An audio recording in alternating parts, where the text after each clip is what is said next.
We at Car have always had something of a soft spot for the Renault Mégane, and in this particular iteration it is a fairly old car. However, Renault has recently given it something of an update and included this, the 97 kilowatt GT line turbo to its lineup. We've spent a year with this car to see if this oldie is still a goodie. Now, with the GT line, Renault has looked to add a little bit more sporting verve to the Mégane, but without treading on the toes of its bigger RS badged brother. In this case, we're looking at things such as 17-inch alloy wheels, a number of grey metallic highlights to things such as the door handles, the wing mirror caps, and the sporty looking diffuser at the back. They've also done a few adjustments to the nose, including an adjustment to the front air dam. But they've not limited those changes to the exterior. There's also quite a few changes inside as well. Now, Renault's continued the sports motif in the cabin, and among the highlights are things such as this nice chunky sports steering wheel, carbon fibre effect on the dash. There's also these wonderfully bolstered leather and cloth combination sports seats. It is, you know, it feels quite purposeful inside, but it's not perfect. Space in the back for a car of this size is surprisingly limited, especially in terms of knee room. And the sat-nav, it's a TomTom system, which is great. It's very smooth in its operation, and Renault has tried to be quite clever and integrated a touch screen. A great idea.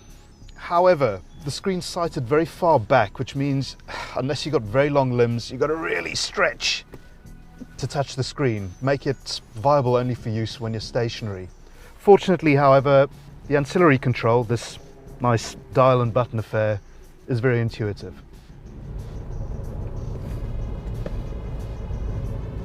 So while the bones of this Mégane are essentially that of a fairly old car, what's under the bonnet is completely new. It's a 1.2 litre turbocharged unit that not only improves performance but also make it quite an economical engine.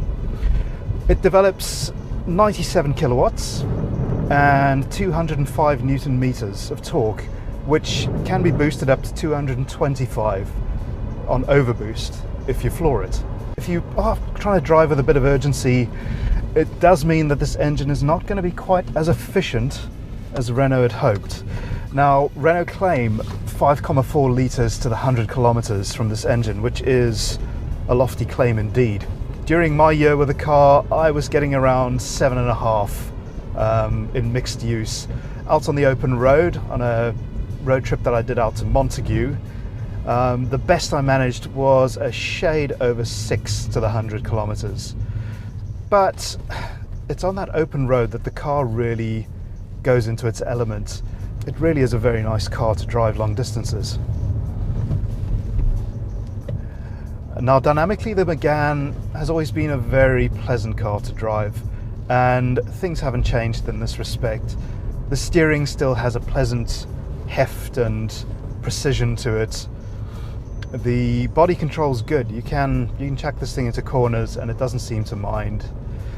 The ride's a bit of a mixed bag. As speeds pick up, it's pretty good, but as you can tell here, I'm pottering around some of the back roads in Hout Bay, which aren't perfectly paved, and the car is skittering around on them.